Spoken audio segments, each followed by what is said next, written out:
Welcome dear students to unique vision classes. तो हम कर रहे हैं साइलॉगिज्म। ऑलरेडी हमने एक वीडियो साइलॉग का अपलोड किया हुआ है। जो स्टूडेंट्स नए हैं जिन्होंने साइलॉग का वीडियो नहीं देखे वो सबसे पहले साइलॉग का वीडियो देखे और बाद में साइलॉग वीडियो पार्ट 2 यहाँ पर देख सकते हैं। एक्चुअली हम एक दो दिन से कुछ बिजी थे और जो हेल्थ की कंडीशन थी वो भी कुछ थोड़ी सी खराब थी, जिस वजह से हम यहाँ पर वीडियो अपलोड नहीं कर पाए। तो चलिए डियर स्टूडेंट्स हम स्टार्ट करेंगे हमारा आज का वीडियो लेक्चर। ऑलरेडी साइलॉगिज्म के बारे में हमने कुछ चीजें डिस्कस की हुई है। जैसे हमने डिस्कस किया हमारे पास स्टेटमेंट होता है और हमारे पास कंक्लूजन होता है, और मैंने आपको ऑलरेडी बताया हुआ है कि अगर आपका स्टेटमेंट होगा पॉजिटिव कंक्लूजन भी होगा पॉजिटिव। लाइकवाइज अगर आपका स्टेटमेंट होगा नेगेटिव कंक्लूजन भी होगा नेगेटिव। इसके बाद मैंने आपको बताया अगर आपके पास मान के चलते हैं दो स्टेटमेंट्स है और दोनों पॉजिटिव है तो कंक्लूजन भी पॉजिटिव ही होगा। इसी तरीके से अगर आपके पास तीन स्टेटमेंट है, दो पॉजिटिव एक नेगेटिव, तो कंक्लूजन भी नेगेटिव है। और इसके बाद मैंने आपको बताया अगर दो पॉजिटिव है दो नेगेटिव है, दो बार नेगेटिव आने से आपका कंक्लूजन नो कंक्लूजन बन जाता है। ऑलरेडी ये चीजें डिस्कस की हुई है।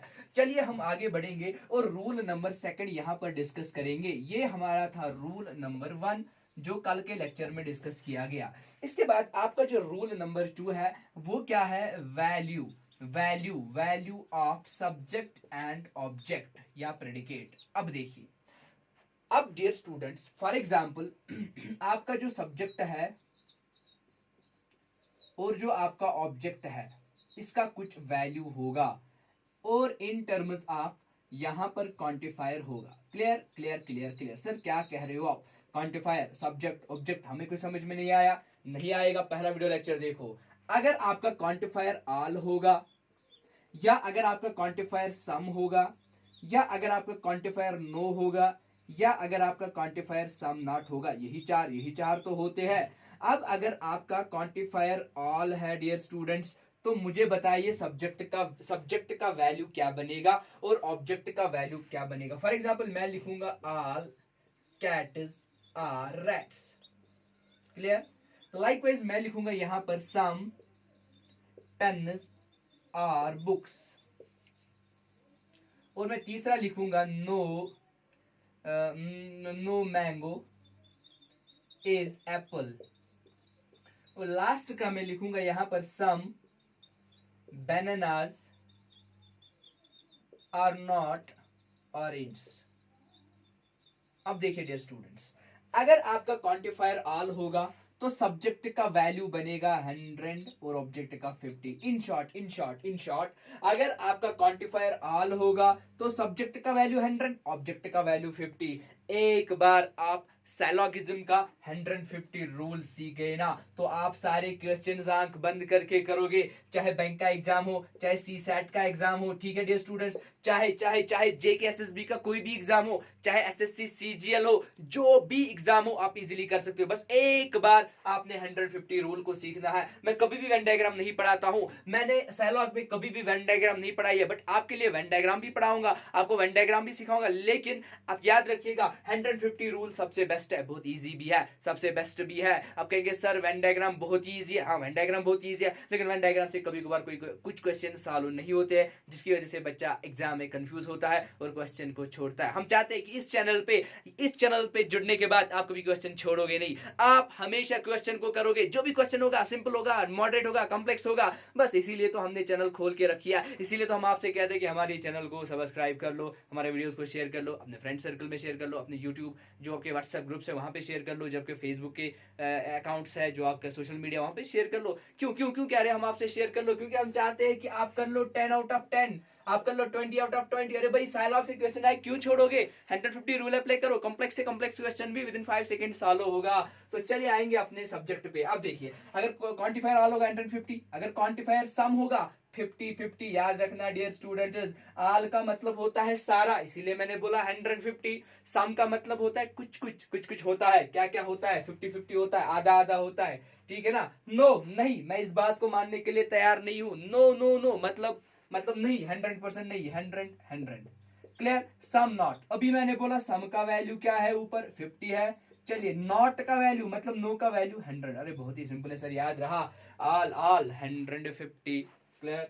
सम 50-50, नो 100-100, सम नॉट 50-100। अब यहाँ पर इन एग्जाम्पल्स के जरिए समझेंगे। अब मान के चलो ये स्टेटमेंट है या ये स्टेटमेंट नहीं कंक्लूजन है, जो भी मानोगे 1 2 3 4, चले चाहे स्टेटमेंट हो चाहे कंक्लूजन हो, सेम एक ही बात है। यहाँ पर समझेंगे हम क्वांटिफायर्स का वैल्यू। आल मैंने अभी बोला, आल का मतलब क्या है 150, तो कैट का वैल्यू अब क्या होगा 100 और रैट का वैल्यू होगा 50। लाइकवाइज मैंने क्या बोला, सम, सम का मतलब होता है 50-50, तो यहाँ पर पेन का वैल्यू 50 और बुक का वैल्यू भी होगा 50। लाइकवाइज मैंने बोला नो के बाद है 100-100, तो मैंगो का वैल्यू होगा 100, एप्पल का वैल्यू भी होगा 100। इसी तरीके से मैंने बोला सम नॉट, सम नॉट का मतलब है 50-100, तो बनाना का वैल्यू होगा 50 और ऑरेंज का वैल्यू होगा 100। सर हमें इसको करना क्या है? अरे भाई रूल सेकंड सीख रहे हैं, तो रूल सेकंड में सीखने में आपको सबसे पहले क्वांटिफायर तो ही सीखना है, तब जाकर हम रूल थर्ड पर आएंगे और हम देखेंगे इसकी एप्लीकेशन क्या है, वो हम रूल थर्ड में देखेंगे डियर स्टूडेंट्स। फिलहाल मुझे उम्मीद है आपने ये सारे वैल्यूज याद रखे होंगे। चलिए आगे बढ़ेंगे। अब यहाँ पर जो है नेक्स्ट हम देखेंगे तीसरा रूल। यहाँ पर अब हम सीखेंगे डियर स्टूडेंट्स क्या है तीसरा रूल, बस एप्लीकेशन है रूल नंबर सेकंड की, इतना क्लियर हुआ होगा आपको। चलिए अब देखिए रूल नंबर थर्ड क्या हमें कह रहा है, रूल नंबर थर्ड को कैसे हम समझेंगे डियर स्टूडेंट्स। अगर हम देखेंगे जो आपका रूल नंबर थर्ड है, रूल नंबर थर्ड जो आपका है वो क्या कह रहा है आपको। चलिए अगर अगर अगर अगर अगर स्टेटमेंट में आपका सब्जेक्ट का वैल्यू मान के चलते 100 है, ऑब्जेक्ट का वैल्यू मान के चलते 50 है, कंक्लूजन में भी कुछ वैल्यूज होने चाहिए सब्जेक्ट का और ऑब्जेक्ट का with respect to this 150। Sir वो क्या होता है मैं समझाऊंगा। रूल नंबर थर्ड आपको क्या कह रहा है, इनकम एक्सपेंडिचर। इसीलिए पहले ही दिन मैंने आपको बोला कि जो साइलॉगिज्म है इसका जो रूल हम अप्लाई करेंगे 150 रूल, और इस 150 रूल का दूसरा नाम है इनकम एक्सपेंडिचर रूल।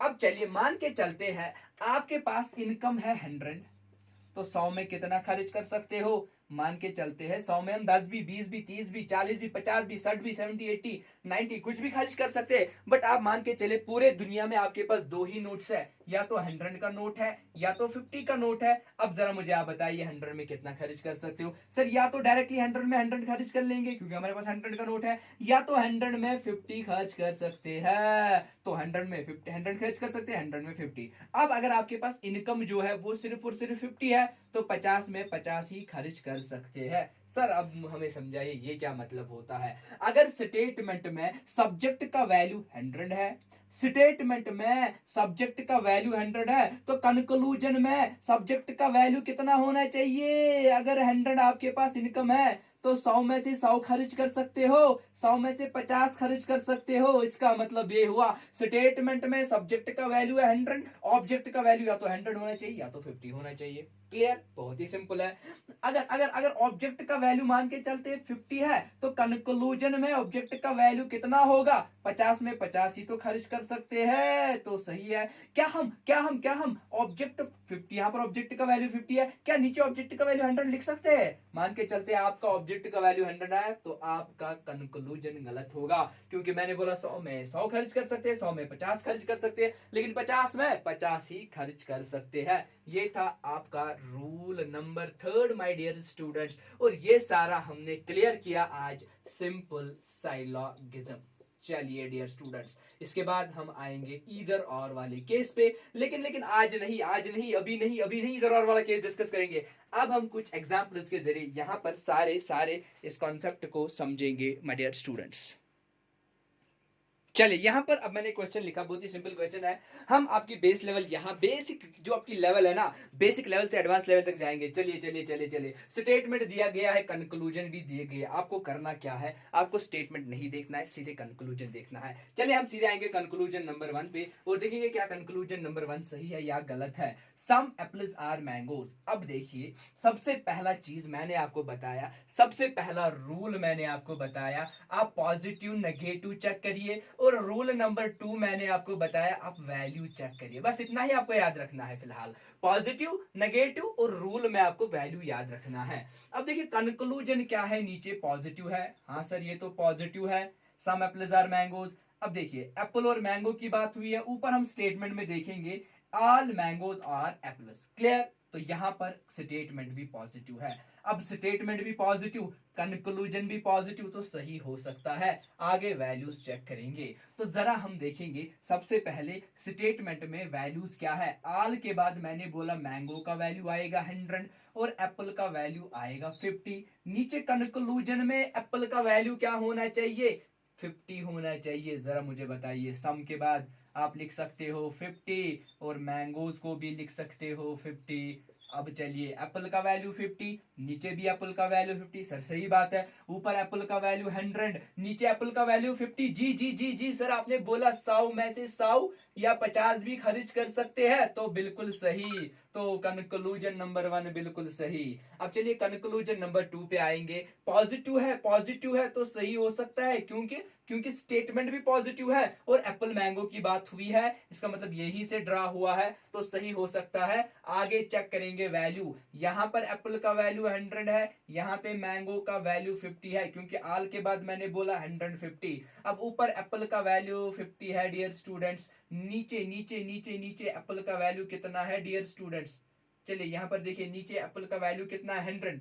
नीचे एप्पल का वैल्यू 100 है, तो गलत हुआ ना, क्योंकि 50 में से सिर्फ 50 ही खर्च कर सकते हैं, तो कंक्लूजन नंबर 2 सीधे सीधे गलत चला गया। अब आपको समझ आया होगा कि ये वैल्यूज का क्या मसला यहां पर है, वैल्यूज का क्या मसला यहां पर है। चलिए चलिए नेक्स्ट वन, थर्ड वन।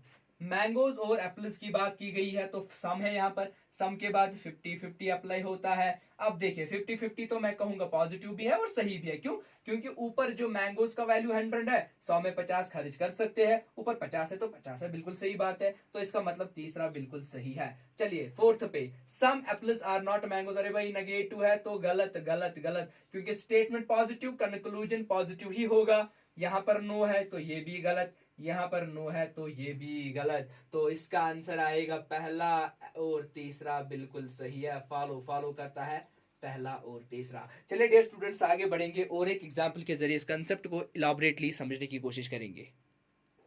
चलिए यहाँ पर ये नेक्स्ट क्वेश्चन अगर हम देखेंगे,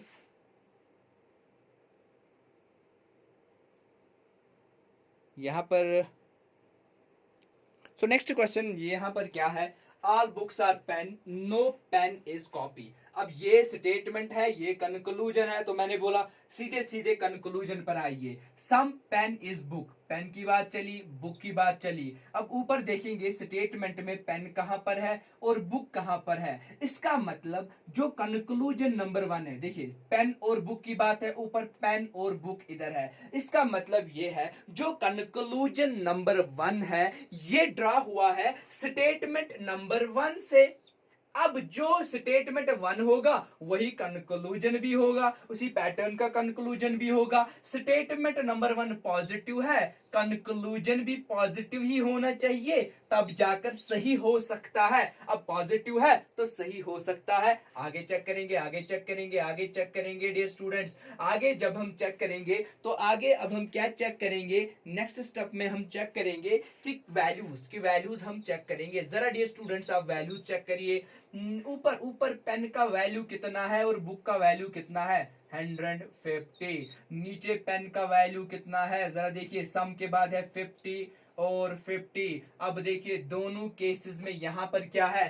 50-50 सर सही है। बुक का वैल्यू 100 है, 100 में 50 खर्च कर सकते हैं, तो आपका पहला कंक्लूजन बिल्कुल सही है। चलिए दूसरे कंक्लूजन पर, सम कॉपी इज पेन। अब कॉपी की बात चली और पेन की बात चली, कॉपी और पेन सीधे सीधे आपके स्टेटमेंट नंबर 2 में है। अब देखिए इसका मतलब यह है कि कंक्लूजन नंबर 2 ड्रा हुआ है स्टेटमेंट नंबर 2 से, और जो आपका स्टेटमेंट नंबर 2 है वो नेगेटिव है, कंक्लूजन भी नेगेटिव होना चाहिए, लेकिन कंक्लूजन है पॉजिटिव, तो ये बिल्कुल गलत है।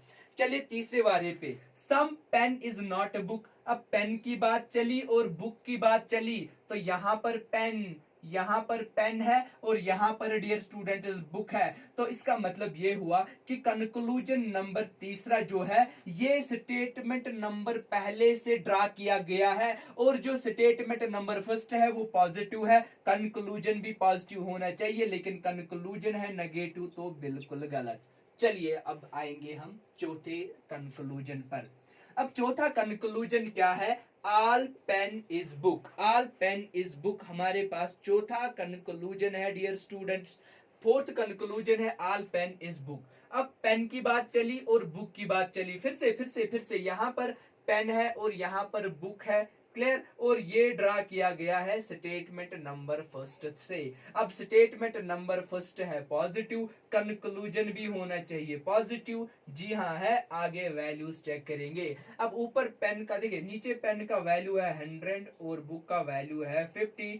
ऊपर जरा चेक करिए, पेन का वैल्यू 50, 50 में क्या 100 खर्च कर सकते हैं? क्या 50 में 100 खर्च कर सकते हैं? नहीं कर सकते। तो ये कंक्लूजन बिल्कुल गलत हुआ। चलिए अब हमारे पास और एक कंक्लूजन है, some book is copy. Some book is copy. अब देखिए यहाँ पर यह मान के चलेंगे ये यहाँ पर है some book is not copy. यहाँ पर एक और चीज अब हम समझेंगे, some book is not copy. अगर अभी मैंने आपको पढ़ाया था कल के लेक्चर में कि अगर आपका एक स्टेटमेंट पॉजिटिव होगा, दूसरा स्टेटमेंट नेगेटिव होगा, तो कंक्लूजन भी नेगेटिव ही होगा।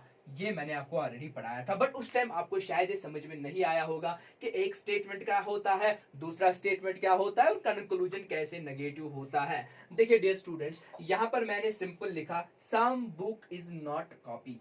बुक की बात चली और कॉपी की बात चली। पहले हम देखेंगे स्टेटमेंट में बुक किधर है, कॉपी किधर है। सीधे सीधे स्टेटमेंट नंबर 1 में बुक है और स्टेटमेंट नंबर 2 में कॉपी है। इसका मतलब ये हुआ कि ये जो स्टेटमेंट है ये जो कंक्लूजन है ये ड्रा हुआ है स्टेटमेंट नंबर 1 और स्टेटमेंट नंबर 2 से। लेकिन याद रखिएगा, हम तभी कह सकते हैं कि ये कंक्लूजन ड्रा हुआ है स्टेटमेंट नंबर 1 से और स्टेटमेंट नंबर 2 से जब इन दो के बीच कोई कॉमन कनेक्शन होगा। डियर स्टूडेंट्स, मैं फिर से रिपीट करूंगा, हम कहेंगे कि ये कंक्लूजन ड्रा हुआ है पहले और दूसरे स्टेटमेंट से तब जाकर जब इन दो स्टेटमेंट्स के बीच कोई कॉमन कनेक्शन होगा। जरा यहाँ पर देखिए, पेन है, यहाँ पर भी पेन है, एक कॉमन कनेक्शन है और इस कॉमन कनेक्शन का हम नाम देते हैं bridge. Bridge bridge bridge bridge bridge bridge bridge. अब देखिए यहाँ पर मसला बढ़ गया। अभी तक तो हम सिंपल क्वेश्चंस कर रहे थे, अब आई बारी दो स्टेटमेंट्स की, जहां पर आपका कंक्लूजन दो स्टेटमेंट से ड्रा हुआ है। बुक है, कॉपी है, बुक है, कॉपी है। स्टेटमेंट नंबर 1 है, स्टेटमेंट नंबर 2 है। अब देखिए, अगर आपका पहला स्टेटमेंट पॉजिटिव है, दूसरा स्टेटमेंट नेगेटिव है, कंक्लूजन क्या होगा? पॉजिटिव नेगेटिव, कंक्लूजन नेगेटिव होगा। क्या कंक्लूजन नेगेटिव है? जी हाँ सर, कंक्लूजन नेगेटिव है तो सही हो सकता है। चलिए, सही हो सकता है। आगे इसमें हम क्या चेक करेंगे? सर वैल्यूज नहीं, वैल्यूज चेक नहीं करने फिलहाल, पहले हम ब्रिज चेक करेंगे। और याद रखिएगा ब्रिज में एक चीज, ब्रिज जब भी आप चेक करोगे आप देखोगे क्या इन दो के बीच ब्रिज बनता है, कोई कॉमन चीज बनता है। और याद रखिएगा एक बार उस ब्रिज का वैल्यू 100 होना चाहिए। डियर स्टूडेंट्स, एक बार उस ब्रिज का वैल्यू 100 होना चाहिए। अब देखिए वो क्या मतलब हुआ, मैंने बोला एक बार ब्रिज का वैल्यू 100 होना चाहिए। वो क्या मतलब होता है एक बार ब्रिज का वैल्यू 100 होना चाहिए? अभी मैं समझाऊंगा आपको, क्लियर। वो क्या होता है एक बार ब्रिज का वैल्यू 100 होना चाहिए? मतलब जो ब्रिज बनाएगा, जो भी टर्म, जो भी ऑब्जेक्ट सब्जेक्ट ब्रिज बनाएगा, उस ब्रिज में एक बार उस सब्जेक्ट या ऑब्जेक्ट का वैल्यू 100 होना चाहिए। सर समझाइए ना, यहाँ पर पेन का वैल्यू क्या है डियर स्टूडेंट्स? 50। यहाँ पर पेन का वैल्यू क्या है? 9 के बाद 100 और 100। अब ब्रिज बना पेन और पेन के बीच, क्या एक बार पेन का वैल्यू 100 है? जी हाँ सर, एक बार पेन का वैल्यू 100 है तो तब जाकर ये सही हो सकता है। अब लास्ट में वैल्यूज चेक करेंगे, आपका काम हुआ। सर अब जरा वैल्यूज चेक करिए आप। वैल्यूज कैसे हम चेक करेंगे? वैल्यूज हम बहुत ही इजीली चेक कर सकते हैं। कैसे चेक करेंगे वैल्यूज, वो मैं आपको यहां पर समझाऊंगा। यहां पर बुक का वैल्यू सम के बाद आता है 50, और 100 आता है वैल्यू। क्लियर? अब जरा ऊपर देखिए, बुक का वैल्यू है 100, 100 में से 50 खर्च कर सकते हैं, सही बात है। नीचे नीचे नीचे वैल्यू है, नीचे वैल्यू है कॉपी का 100, नीचे भी कॉपी का वैल्यू 100, 100 में 100 खर्च कर सकते हैं, तो ये वाला बिल्कुल सही है आपका कंक्लूजन। मुझे उम्मीद है आपको ये समझ आया होगा। मैं और एक एग्जांपल के जरिए आपको यहाँ पर इस चीज को समझाने की कोशिश करूंगा। देखिए हम क्वेश्चन को ऐसे ही रखेंगे, क्वेश्चन चेंज नहीं करेंगे, थोड़ा सा यहाँ पर हम इसमें कुछ चीजों को इंट्रोड्यूस करेंगे। से फॉर एग्जांपल मैं यहाँ पर लिखूंगा सम, या सामने लिखूंगा नो बुक इज कॉपी। समझेंगे चीजों को। मैंने लिखा नो बुक इज कॉपी। जरा देखिए डियर स्टूडेंट्स, बुक कहां से निकला है और कॉपी कहां से निकला है। सीधे सीधे अगर हम देखेंगे, बुक की बात चली है स्टेटमेंट नंबर 1 में, कॉपी की बात चली है स्टेटमेंट नंबर 2 में। इसका मतलब ये जो कंक्लूजन है ये दो स्टेटमेंट से निकला है। स्टेटमेंट नंबर 1 जो पॉजिटिव है, स्टेटमेंट नंबर 2 जो नेगेटिव है, तो कंक्लूजन भी क्या होना चाहिए? नेगेटिव। जी हाँ सर, नेगेटिव है, तब जाकर सही हो सकता है। अब ये दो स्टेटमेंट से ड्रा हुआ है, तो मैंने बोला आगे हम ब्रिज चेक करेंगे। क्या ब्रिज बनता है? जी हाँ सर, पेन और पेन का ब्रिज बनता है। तो क्या एक बार किसी पेन का वैल्यू 100 है? जी हाँ सर, एक बार पेन का वैल्यू 100 है, तब जाकर सही हो सकता है। आगे तीसरा चीज चेक करेंगे, वैल्यू चेक करेंगे। अब जरा देखिए वैल्यू कैसे चेक हम करेंगे। ऊपर स्टेटमेंट में हम देखेंगे बुक क्या है, कॉपी क्या है। यहाँ पर बुक का वैल्यू 100, कॉपी का वैल्यू 100। ऊपर बुक का वैल्यू 100, यहाँ पर भी 100, तो सही। ऊपर कॉपी का वैल्यू 100, नीचे भी कॉपी का वैल्यू 100, सही। तो ये वाला भी कंक्लूजन हमारा सही होगा। मुझे उम्मीद है आपको हमारा ये वीडियो पसंद आया होगा और आपने सब चीज़ों को समझा होगा। अब हम कुछ एग्जाम्पल्स करेंगे और उन एग्जाम्पल्स के लिए हम अलग सा एक वीडियो लाएंगे। फिलहाल इस वीडियो में हम डिस्कस क्या करेंगे? हम डिस्कस करेंगे कुछ रूल्स जो जरूरत पड़ेंगे आपको ईदर और वाले केस के लिए, वो आप याद रखेंगे और उसके बाद हम एग्जाम्पल्स के जरिए सब चीजों को समझेंगे। अब ईदर और वाले केस में क्या होता है, आपका एक ऑप्शन आता है ईदर फर्स्ट और सेकंड फॉलो आपके एग्जाम में, तब जाकर आपको क्या करना पड़ेगा और कैसे ईदर और वाला केस पॉसिबल हो सकता है। मैंने बोला एग्जाम्पल्स में हम अच्छे से चीजों को समझेंगे, लेकिन फिलहाल यहाँ पर समझेंगे ईदर और के रिलेटेड रूल्स। रूल नंबर 1 क्या है ईदर और के लिए? वो ये है कि जो आपके दोनों कंक्लूजन्स है वो गलत होने चाहिए। Both the conclusions should be wrong. वो क्या होता है सर? वो क्या होता है सर? मैंने बोला जो भी आपके दो कंक्लूजन्स होंगे, अगर वो दोनों गलत होंगे तो आप क्या लिखोगे? Neither first nor second follow. हाँ सही बात है, लेकिन कभी कभार क्या होता है, दोनों कंक्लूजन्स गलत होते हैं लेकिन उनका आंसर नीदर नॉर नहीं आता है बल्कि ईदर और आता है। तो सबसे पहला क्राइटेरिया क्या है? आपके दोनों कंक्लूजन्स गलत होने चाहिए। दूसरा, जो आपका सब्जेक्ट है और जो ऑब्जेक्ट है वो सिमिलर होना चाहिए। याद रखिएगा डियर स्टूडेंट्स, आपका सब्जेक्ट और ऑब्जेक्ट जो है वो सिमिलर होना चाहिए और एक सब्जेक्ट या ऑब्जेक्ट यानी एक पॉजिटिव होना चाहिए, एक स्टेटमेंट, और दूसरा स्टेटमेंट नेगेटिव होना चाहिए। ये 3 इंपॉर्टेंट कंडीशंस आप याद रखिएगा। दोनों कंक्लूजन्स गलत होने चाहिए, एक ठीक है ना, सब्जेक्ट और ऑब्जेक्ट सिमिलर होना चाहिए, और दोनों देखिए फॉर एग्जांपल मैं कहूंगा आपको यहाँ पर होगा ऑल ए आर बी, ये कंक्लूजन है फॉर एग्जांपल, ठीक है, ये कंक्लूजन है। और इसमें दूसरा होगा सम बी आर नॉट सी। अब मैंने पहले ही बोला, मान के चलते हैं ये दोनों कंक्लूजन्स आपके गलत है, ठीक है। सब्जेक्ट ऑब्जेक्ट सिमिलर होना चाहिए, ठीक है, सब्जेक्ट ऑब्जेक्ट सिमिलर होना चाहिए, तो मैं लिखूंगा यहाँ पे some B are not A. Clear? Subject object similar होने चाहिए। अब यहाँ पर सब्जेक्ट ए है, यहाँ पर ठीक है, यहाँ पर सब्जेक्ट ऑब्जेक्ट चेंज हुआ है, लेकिन आप देखिए ऊपर भी ए बी, नीचे भी ए बी है, मतलब सब्जेक्ट ऑब्जेक्ट सेम है। क्लियर? यहाँ पर जो सब्जेक्ट ऑब्जेक्ट है, ठीक है, सब्जेक्ट ऑब्जेक्ट ए भी है यहाँ पर। अब ए सब्जेक्ट कौन है, ऑब्जेक्ट कौन है, उसको आप छोड़ो, लेकिन नीचे भी ए और बी ही है। वही मैंने बोला सब्जेक्ट ऑब्जेक्ट सिमिलर होने चाहिए और एक पॉजिटिव दूसरा नेगेटिव होना चाहिए। अब देखिए एक पॉजिटिव दूसरा नेगेटिव है। ये 3 इंपॉर्टेंट चीजें यहाँ पर आपको याद रखनी है। इसके अलावा और भी 2-3 चीजें आपको याद रखनी है जो मैं आपको बोलूंगा। वो क्या है?